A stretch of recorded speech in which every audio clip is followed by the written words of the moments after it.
Radio Kantipur, radio राष्ट्रको।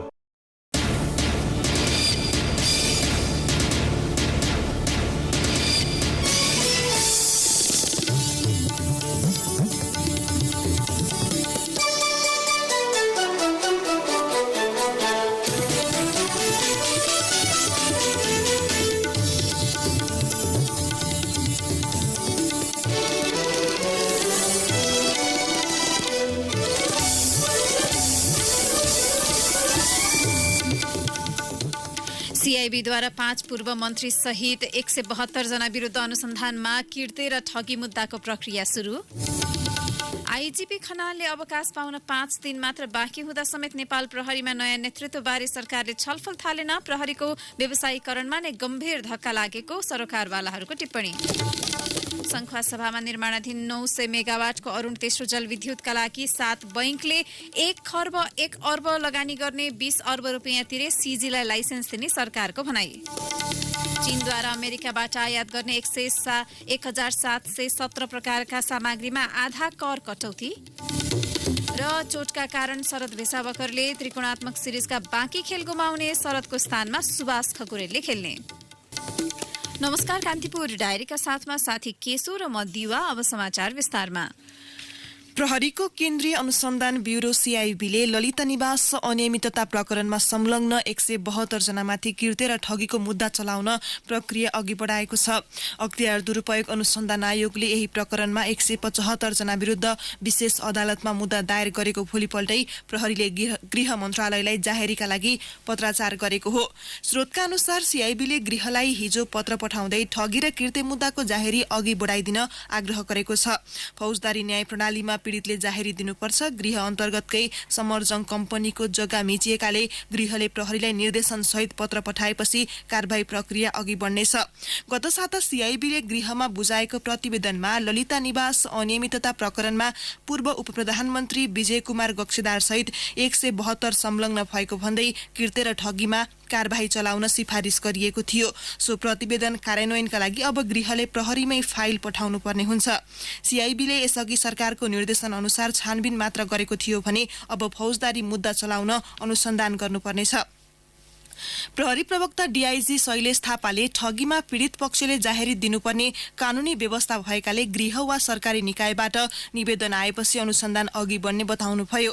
उहाँले भन्नुभयो, यसका लागि हामीले अनुसन्धान प्रतिवेदन अनुसार सरकारलाई जाहेरीका लागि अनुमति मागेका छौं। जाहेरी दर्ता भएपछि आरोपितलाई आवश्यकता अनुसार पक्राउ गरेर अनुसन्धान गर्ने बाटो खुल्नेछ। गृहले केही दिनमै सीआईबीमा अनुसन्धानका लागि पत्र पठाउने तयारी गरेको छ। गृह सचिव महेश्वर नेउपानेले प्रतिवेदन अनुसार नै ललिता निवासको जग्गा प्रकरणमा कारबाही प्रक्रिया अघि बढाइने प्रतिक्रिया दिनुभयो। सीआईबीले यसअघि तयार पारेको प्रतिवेदनमा पूर्व उपप्रधानमन्त्री गक्षेदार, पूर्व मन्त्रीहरू चन्द्रदेव जोशी, डम्बर बहादुर श्रेष्ठ, छविराज पन्त, पूर्व राज्यमन्त्री सञ्जय कुमार शाह, अख्तियार दुरूपयोग अनुसन्धान आयोगका प्रमुख भइसकेका पूर्व सचिव दीप बस्नेत, तत्कालीन भूमि सुधार सचिव दिनेश हरि अधिकारी, बहालवाला सहसचिव तेज प्रसाद पाण्डे लगायत 172 विरुद्ध फौजदारी कसुरमा अनुसन्धान हुनुपर्ने राय दिएको थियो। पूर्व राज्यमन्त्री शाह व्यक्ति हत्या अभियोगमा कैद भुक्तान गरिरहेका छन्। उनी 2066 मा माधव कुमार नेपाल नेतृत्वको सरकारमा भौतिक योजना राज्यमन्त्री थिए। सीआईबीको सूचीमा अख्तियारबाट भ्रष्टाचारको मुद्दामा नपरेका केही व्यक्ति समेत छन्। सीआईबीको निवेदनमा तत्कालीन मन्त्री, सचिव, मालपोत र भूमि सुधारका कर्मचारी, भूमाफिया व्यापारी लगायतले किर्ते र ठगी अभियोगमा थप अनुसन्धानको अनुमति मागिएको छ। अख्तियार दुरूपयोग अनुसन्धान आयोगले ललिता निवास जग्गा अनियमितता प्रकरणमा 175 जनामाथि मुद्दा दायर गर्यो। अख्तियारको दावी अनुसार तीमध्ये 110 जनामा कुनै न कुनै रूपमा कसुरदार हुन् भन्ने 65 जना जग्गा जफत गर्ने प्रयोजनका लागि प्रतिवादी बनाइएका हुन्। यस प्रकरणमा जोडिएका केही व्यक्ति विरुद्ध भने मुद्दा नचलेपछि आम छलफलको विषय बनेको छ। प्रमुख प्रतिपक्षी कांग्रेसले अख्तियारको अभियोजनमा पूर्वाग्रह झल्किएको आरोप लगाएको छ। अधिवक्ता बालकृष्ण नेउपानेले दायर गरेको रिट निवेदनमाथिको व्याख्याका क्रममा सर्वोच्च अदालतका तत्कालीन प्रधान न्यायाधीश सुरेन्द्र प्रसाद सिंह सहित 5 सदस्यीय इजलासले मन्त्री परिषदको नीतिगत निर्णय अख्तियारको क्षेत्राधिकारमा नपर्ने व्याख्या गरेको थियो। कानूनी व्यवस्था र नजिरका बावजुद ललिता निवासमा मन्त्री परिषदबाट भएका निर्णय नीतिगत हुन् कि होइनन् भन्ने र हेर्ने ठाउँ अख्तियारलाई बाँकी थियो, जसमा ऊ प्रवेश गर्ने चाहेन। अख्तियारले आफ्नो निर्णयमा भनेको छ, मन्त्री परिषदका नीतिगत निर्णयहरू आयोगको क्षेत्राधिकारभित्र नपर्ने देखिएको हुँदा तत्कालीन प्रधानमन्त्रीद्वय माधव कुमार नेपाल र बाबुराम भट्टराईको बयान भए पनि निजहरूलाई हकमा केही गरिरहनु परेन। लाउडा विमान भाडा प्रकरणमा अख्तियारले तत्कालीन प्रधानमन्त्री गिरिजा प्रसाद कोइरालालाई मन्त्री परिषदका आडमा जथाभावी निर्णय नगर्न सचेत गराएको थियो। यसपटक अख्तियार त्यो भन्दा पनि एक कदम पछाडि बसेको छ। ललिता निवास प्रकरणमा तत्कालीन प्रधानमन्त्री नेपालको मन्त्री परिषदले 2वटा र बाबुराम भट्टराई नेतृत्वको मन्त्री परिषदले एउटा निर्णय गरेको थियो।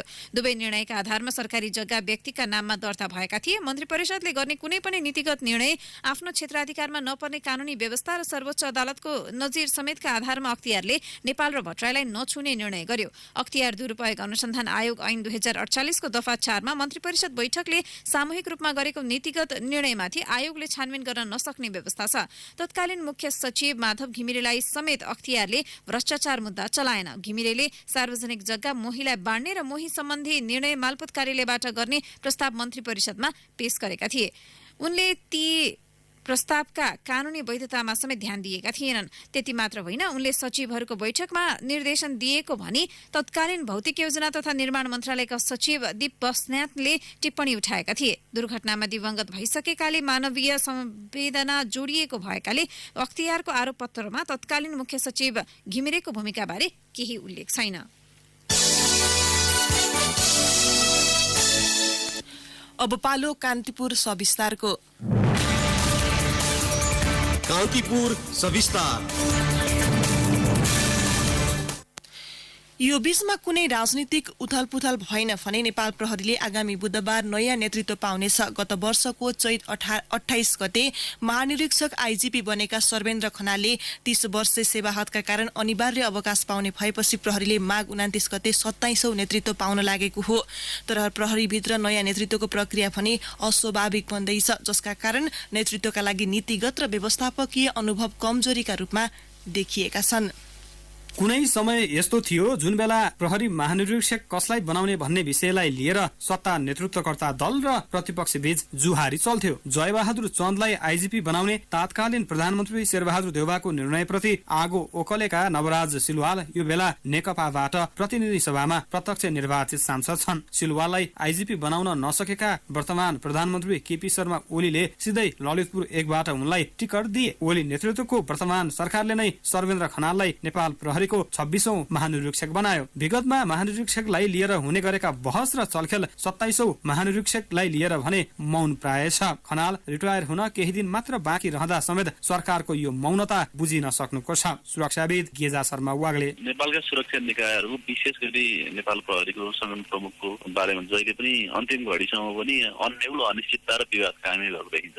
यसबाट पनि सोही परिदृश्य दोहोरिएको देखिन्छ। प्रहरीमा एक खालको सिस्टम छ, प्रणाली छ, त्यही खालको सिस्टम अनुसरण गरिनु उपयुक्त हुन्थ्यो। 30 वर्षीय सेवा अवधिका कारण आइजीपी खनालसँगै सोही ब्याचका एआइजी पुष्कर कार्की, ठुले राई र धिरु बस्नेत सहित 18 जना डीआइजी माघ 28 मै अवकाश हुँदैछन्। उनीहरू 2046 माघ 29 गते प्रहरी निरीक्षकबाट सेवा प्रवेश गरेका हुन्। खनालको अवकाशपछि 2047 असार 25 गते प्रहरी निरीक्षकबाट सेवा प्रवेश गरेका डीआइजी ठाकुर गेमाली, तारिणी प्रसाद लम्साल र सूर्य प्रसाद उपाध्याय मध्ये एकजना आइजीपी बन्नेछन्, जसको कार्यकाल 5 महिनाको मात्रै हुनेछ। पूर्व एआइजी जयबहादुर चन्द यो 30 वर्ष सिस्टमले प्रत्येक टोलीबाट एकजना आइजीपी हुन्छ। ठाकुर चाहिँ 5 महिनापछि नियुक्ति भयो भने ठ्याक्कै उसको ब्याजबाट एकजना आइजीपी हुनु पर्थ्यो कुरो त्यो। प्रहरीको वृत्ति विकास सम्बन्धी प्रावधान प्रहरी नियमावलीमा रहेकाले सरकारले चाहेमा प्रहरी महानिरीक्षकको अवधि बढाउन समस्या भने छैन। शक्ति केन्द्रलाई रिझाएकै भरमा कार्यकाल लम्बिने गरेका घटना प्रहरीमा नौला होइनन्। नेपाल प्रहरीमा रहेको 2 वर्ष पदावधि थप्न सक्ने प्रावधान हटेपछि पनि अनेक बहानामा कार्यकाल बढाउन चलखेल हुँदै आएको छ। पूर्व एआइजी चन्द आउटगोइङ आइजीपीले 1 महिना अगाडि दिएपछि उसैका विरुद्ध केही गडबडी हुने भन्ने आशंका पनि हुन्छ। त्यस्तो छ नि, आइजीपी हुनेवालालाई दिने कि उठैसँग रिटायर हुनेवालालाई निमित्त दिँदाखेरि पनि आइजीपी हुने समान आकांक्षीहरूमध्ये ज्येष्ठलाई दिने कुरा एआइजी हुँदा हुँदै त्यो पनि भएन। त्यसैले यो 30 वर्ष कम्प्लिकेसनलाई छिटो हटाएपछि यो बिदा बस्ने सिस्टम पनि सुरु भइहाल्छ। सर्वोच्च अदालतले प्रहरीको वृत्ति विकास सम्बन्धी प्रावधान नियमावलीमा नभई प्रहरी ऐनमै राख्न आदेश दिए पनि नयाँ प्रहरी ऐन नबन्दा यो प्रावधान नियमावली नियमावलीमै राखिएको छ। डीआईजीमा बढुवा भएको 8 महिनामै संगठनको नेतृत्वमा पुग्ने अवस्था आउनुले चेन अफ कमान्ड नै भताभुङ्ग हुने विश्लेषण पूर्व प्रहरी अधिकृतको छ। किनभने डीआईजीबाट एक दर्जा क्रस गरेर आईजीपी हुने सिस्टम संसारमा कहाँ हुन्छ र? कुनै दिन एसएसपीबाट आईजीपी बनाउने स्थिति सिर्जना भइरहेको छ। प्रहरी नियमावलीमा आईजीपीमा बढुवाका लागि एआईजी र सो नभएको अवस्थामा डीआईजीबाट छान्नुपर्ने भनिएको छ। बढुवा गर्दा ज्येष्ठता, कार्यकुशलता, कार्यक्षमतालाई आधार बनाएर सरकारले उपयुक्त देखेको व्यक्तिलाई नियुक्त गर्न सक्ने प्रावधान नियमावलीमा छ। कार्य सम्पादन मूल्याङ्कनलाई आधार मानेर प्रहरी नेतृत्व चयन गर्न सर्वोच्च अदालतको फैसला पनि छ। तर बढुवा भएको 1 वर्ष नपुगी कार्य सम्पादन मूल्याङ्कन नहुने भएपछि सर्वोच्चको आदेशले आईजीपी बढुवामा झन् अन्यलता थपिदिएको छ। पुनः सुरक्षाविद वाग्ले सरकारको खिचातानीको कारणले गर्दा प्रहरी संगठनभित्रका उच्च अधिकारीहरूको तोडतोड र खेलको कारणले गर्दा पनि यस्ता खालका परिदृश्यहरू चाहिँ फरक आएका छन्। त्यसले गर्दा चाहिँ संगठनको छविमा पनि असर गरेको छ र नेतृत्व चयन प्रक्रिया पनि जटिल बनाएको देखिन्छ। त्यसकारणले अहिलेको शक्तिशाली सरकार त त्यो प्रक्रियाबाट चाहिँ छुट्नु हुँदैन। आफू अनुकूलको भन्दा संगठनको बागडोर सम्हाल्न सक्ने अब्बल व्यक्ति छान्न ओली नेतृत्वको सरकारको अर्जुन दृष्टि कतिको सही ठाउँमा पर्ने हो मंगलबार नै थाहा लाग्नेछ। रेडियो कान्तिपुरका लागि प्रिन्स गौतम। कान्तिपुर सविस्तार।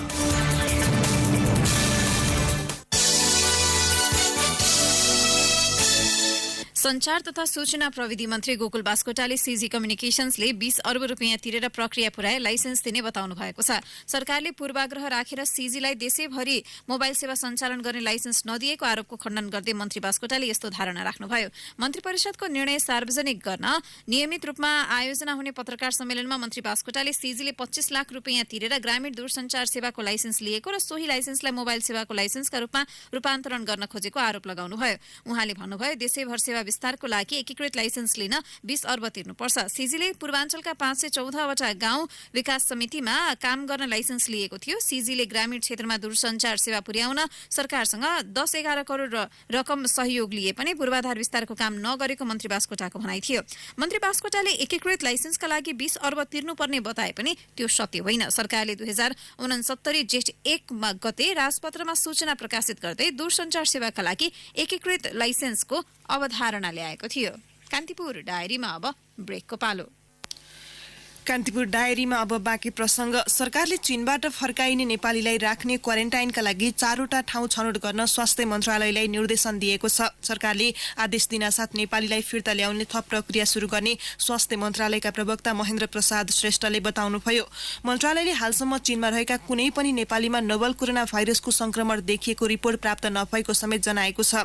स्वास्थ्य मन्त्रालयले क्वारेन्टाइनमा कहाँ राख्ने, के खान दिने, उनीहरूलाई रेडियो, टिभी, इन्टरनेट लगायतका सुविधाको सम्भाव्यता अध्ययन गरेर प्रतिवेदन सरकार समक्ष पेश गरिसकेको जानकारी श्रेष्ठले दिनुभयो।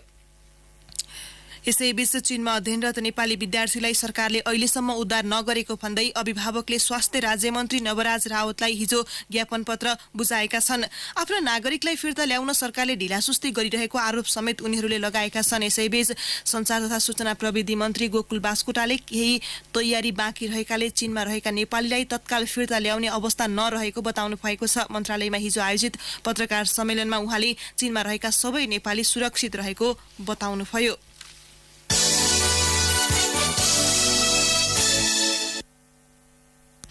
कंग्रेसले उपसभापति विजय कुमार गक्षदारमाथि अख्तियार दुरूपयोग अनुसन्धान आयोगले दर्ता गरेको भ्रष्टाचार मुद्दालाई राजनीतिक आग्रहले प्रेरित र बदनियतपूर्ण भनेको छ। सभापति शेरबहादुर देउबाको निवासमा बसेको पदाधिकारी र पूर्व पदाधिकारीको बैठकले यसलाई राजनीतिक बदनियतले प्रेरित ठहर गरेको थियो। कंग्रेसले प्रधानमन्त्री प्रणालीमा मन्त्री परिषदबाट भएको कुनै पनि निर्णयको पूर्ण जिम्मेवारी प्रधानमन्त्रीको हुने, प्रधानमन्त्रीको सहमति बेगर मन्त्री परिषदमा कुनै प्रस्ताव आउन र पारित हुन नसक्ने बताएको हो। यस्तै अख्तियारले राजनीतिक पूर्वाग्रह राखेर भ्रष्टाचार मुद्दा दायर गरेको भन्दै कंग्रेसले हिजो संघीय संसदका दुवै सदनमा विरोध जनाएको छ। नेपाली कंग्रेसका सांसदले प्रतिनिधि सभा बैठक अवरोध गरेका थिए भने राष्ट्रिय सभामा पनि विरोध जनाएका थिए। ललिता निवास जग्गा प्रकरणमा मुछिएका सत्तापक्षका नेताहरूलाई चोख्याउने र विपक्षी पार्टीलाई फसाउने गरी अख्तियार सरकारको लाचार छाया बनेको उनीहरूको आरोप छ। प्रतिनिधि सभामा कंग्रेस सचेतक पुष्पा भुसाल गौतमले मन्त्री परिषदले गरेको निर्णयलाई आधार बनाएर मन्त्री मात्र दोषी हुन नसक्ने बताउनुभयो। संवैधानिक अङ्गहरू तटस्थ हुनुपर्छ। काङ्ग्रेस भएकै कारणले, लोकतान्त्रिक आस्था बोकेको कारणले विभेदकारी ढङ्गबाट आयोगले सरकारको प्रभावमा सरकारले आफ्नो छाया बनाएर सरकारले अख्तियारलाई प्रयोग गरेर मुद्दा दायर गरेको छ। सरकारको यो रवैयालाई प्रमुख प्रतिपक्षी दलले यो अभ्यासलाई स्वीकार गर्न सक्दैन। यस्ता किसिमका क्रियाकलापलाई अब स्वीकृति दिन सक्दैन। हामी सरकारको यस्ता क्रियाकलापको विरोधको स्वरूप आज यो सदनलाई हामी अवरुद्ध गर्छौं।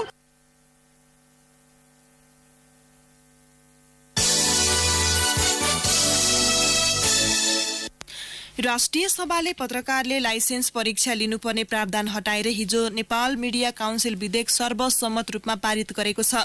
विधायन व्यवस्थापन समितिले पेश गरेको प्रतिवेदनमा रहेको परीक्षा सम्बन्धी प्रावधान सभाले हटाएको हो। विधायन समितिको प्रतिवेदनमा काउन्सिललाई पत्रकारको परीक्षा सम्बन्धी कार्य गर्ने र पत्रकारका लागि लाइसेन्स परीक्षा दर्ता तथा अभिलेख राख्ने सम्बन्धी व्यवस्था थियो। करिब 10 महिनादेखि विवाद र चर्चामा रहेको सो विधेयकमा विधायन समितिले तय गरेका अरू प्रावधान पारित भएका छन्। यो विधेयक अब प्रतिनिधि सभामा जानेछ। विधेयक प्रस्तुतकर्ता सञ्चार तथा सूचना प्रविधि मन्त्री गोकुल प्रसाद बास्कोटाले संशोधित प्रतिवेदन सहित विधेयक पारित गर्न आग्रह गर्नुभएको थियो।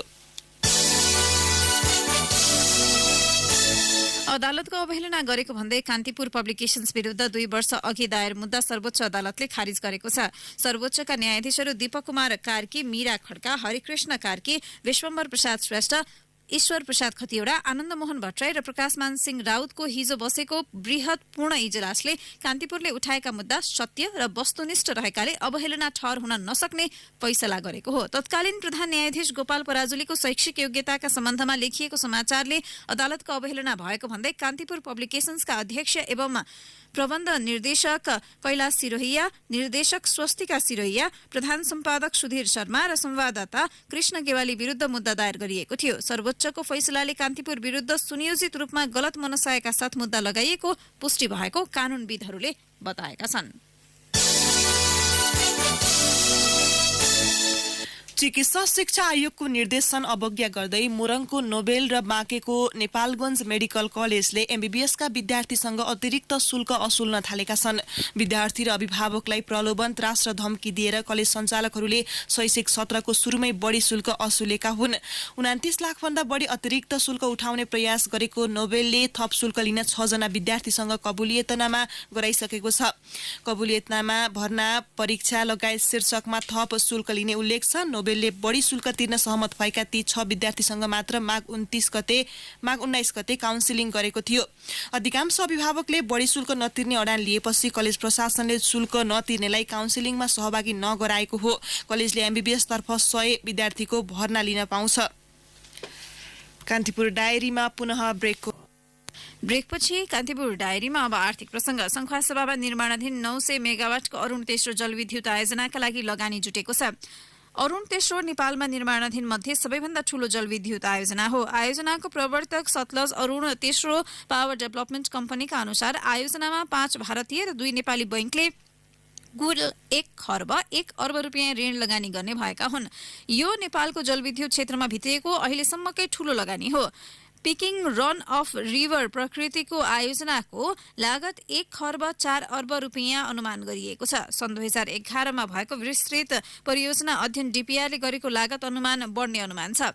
आयोजनामा state of bank India, Punjab national bank, Canara bank, exim bank, union bank गरी 5 भारतीय एवं एभरेस्ट र नोबेल 2 नेपाली बैंकले गरी 1 खर्ब 1 अर्ब 33 करोड लगानी गर्न लागेका हुन्। भारतका बैंकले करिब 86 अर्ब र नेपालका बैंकले 15 अर्ब 33 करोड ऋण लगानी गर्ने सम्झौता गरेका हुन्। मूल्य नपाउँदा तयारी चिया गोदाममा थन्किएको छ। भारतीय बजारमा चियाको मूल्य लगातार ओह्रालो लागेको छ। लगानी समेत नउठ्ने भएपछि उद्यमीहरूले तयारी चिया गोदाममा थन्काएर राख्नु परेको छ। तयारी चियाको मूल्य यस वर्ष गत वर्षको तुलनामा करिब 50% घटेको छ। अस्वाभाविक रूपमा मूल्य घटेपछि उद्यमीहरूले चिया बेच्न सकेका छैनन्। नेपालमा चिया बिक्रीका लागि अक्सनको व्यवस्था छैन। यहाँको चियाको मूल्य भारतीय व्यापारीमा निर्भर छ। भारतीय व्यापारीले यस वर्ष नेपाली सीटीसी चिया प्रति केजी 85 रुपियाँ भन्दा बढी दिएका छैनन्। त्यही मूल्य पनि निरन्तर घटेर अहिले भारु 65 रुपियाँ मात्र तय गरेका छन्। सरकारले माडी खोला थुनेर विद्युत उत्पादनका लागि सर्वे थालेको छ। जलाशय बनाएर 156 मेगावाट विद्युत उत्पादन गर्ने योजनाका लागि सर्वे थालिएको हो। माडी जलाशय युक्त जलविद्युत आयोजनामा नेपाल सरकार र चिनिया लगानी हुनेछ। आयोजना थाल्न जलविद्युत उत्पादन लगानी कम्पनी र पावर चाइना बीच गत साउन 5 मा सहमति भएको थियो। पावर चाइनाले मुलुकका अन्य जलविद्युत आयोजनामा समेत लगानी र प्राविधिक सहयोग गर्दै आएको छ। रोल्पाको माडीचौरमा आयोजनाको सम्पर्क कार्यालय स्थापना गरिएको छ। अब अन्तर्राष्ट्रिय प्रसंग। चीनले अमेरिकाबाट आयात गर्ने 1717 प्रकारका सामग्रीमा कर आधा घटाएको छ। चीनले 5% कर लगाइएको वस्तुमा 2.5% र 10% कर लगाइएका वस्तुमा 5% कर लगाउने निर्णय गरेको छ। दुई मुलुकबीच आयात निर्यातमा लगाइएको कर घटाउने सहमति भएको हो। चीनले अमेरिकाबाट $200 अर्ब को वस्तु आयात गर्ने सम्झौता भएको छ। पहिलो चरणको सम्झौता अन्तर्गत कर घटाउने निर्णय गरिएको हो। कोरोना भाइरसका कारण ओह्रालो लागेको चीनको अर्थतन्त्र उसका लागि कडा चुनौती बनेको छ। सन् 2019 मा अमेरिकासँगको व्यापार युद्धका कारण सुस्ताएको अर्थतन्त्र स्वास्थ्य चुनौतीले झनै जटिल बनेको बीबीसीले उल्लेख गरेको छ। अब खेल प्रसंग। शरद भेषावकरले आईसीसी क्रिकेट विश्वकप लीग 2 को बाँकी खेल गुमाउने भएका छन्।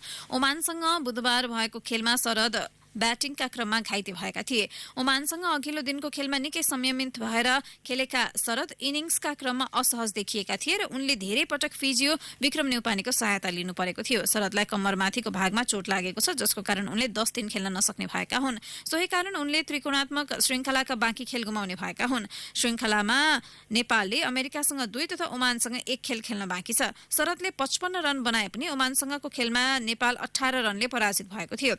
घरेलु मैदानमा नेपालको यो पहिलो अन्तर्राष्ट्रिय खेल थियो। नेपालले 7औं एक दिवसीय अन्तर्राष्ट्रिय खेल खेलिरहँदा शरदको यो दोस्रो खेल मात्र हो। सन् 2018 को अगस्तमा नेदरल्यान्ड्स विरुद्ध खेलेर नेपाल एक दिवसीय अन्तर्राष्ट्रिय टोलीमा प्रवेश गर्दाका सदस्य शरदले त्यस यताका एक दिवसीय अन्तर्राष्ट्रिय खेल विभिन्न कारण गुमाउन पुगेका थिए। पारिवारिक शोकमा रही केही दिन अघि मात्र टोलीमा सामेल भएका शरदको इनिङ्स नेपाली ब्याट्सम्यानको एक दिवसीय अन्तर्राष्ट्रियमा 6औं अर्धशतक हो। शरदको स्थानमा ओपनिङ ब्याट्सम्यान एवं विकेट किपर सुभाष खकुरेलले लिने भएका छन्। त्यसका लागि अन्तर्राष्ट्रिय क्रिकेट परिषद आईसीसी का औपचारिक स्वीकृति प्रक्रिया बाँकी रहेको छ। नेपाल क्रिकेट संघका अध्यक्ष चतुरबहादुर चन्दले कान्तिपुरसँग भन्नुभयो, चोटका कारण 10 दिन खेल्न नसक्ने भनेर फिजियोको रिपोर्ट आएको छ। उसको विकल्पमा टिम व्यवस्थापनले ओपनर सुभाष खकुरेल भनेर मागेको छ। आईसीसी को स्वीकृति लिन बाँकी छ। स्वीकृतिका लागि भनिसकेका छौं। सुभाष श्रृङ्खलाका लागि नेपाली टोलीमा रहेका 4 वैकल्पिक खेलाडी मध्येका एक हुन्। अमेरिकासँग विशेष गरी सुभाष खकुरेलले राम्रो खेल्दै आएका छन्। नेपालले अमेरिकासँग विजय हात पारेको 5 खेलमा सुभाषले 3 म्याचमा विजयी जस्तै इनिङ्स खेलेका छन्। अमेरिकासँग नेपालले 3 खेल हारेको छ भने 3 खेल अनिर्णित भएका छन्। अब मौसम सम्बन्धी जानकारी। काठमाडौँ उपत्यका सहित मुलुकका अधिकांश भूभागमा आज मौसम बदली हुने जल तथा मौसम पूर्वानुमान महाशाखाले जनाएको छ। पूर्वी र पश्चिमी पहाडी भूभागमा वर्षा तथा उच्च हिमाली जिल्लामा हिमपातको सम्भावना रहेको महाशाखाको अनुमान छ। केही बेर अघि 5.1 डिग्री सेल्सियस मापन गरिएको काठमाडौँ उपत्यकाको अधिकतम तापक्रम आज 18 डिग्री सेल्सियससम्म पुग्नेछ। सूर्योदय केही बेर अघि 6:48 भयो भने सूर्यास्त भरे साँझ 5:49 हुनेछ। अवस्था यसका साथै कान्तिपुर डायरीको यो बुलेटिन यही सकिन्छ। 8 बजे डेभलपमेन्ट एन्ड इकोनोमिक्स डायरीका साथमा उपस्थित हुने नै छौं। तबसम्मका लागि साथी केसु र म दिवा बिदा माग्छौं। नमस्कार। सूचना र मनोरञ्जनको संवाहक रेडियो राष्ट्रको रेडियो कान्तिपुर।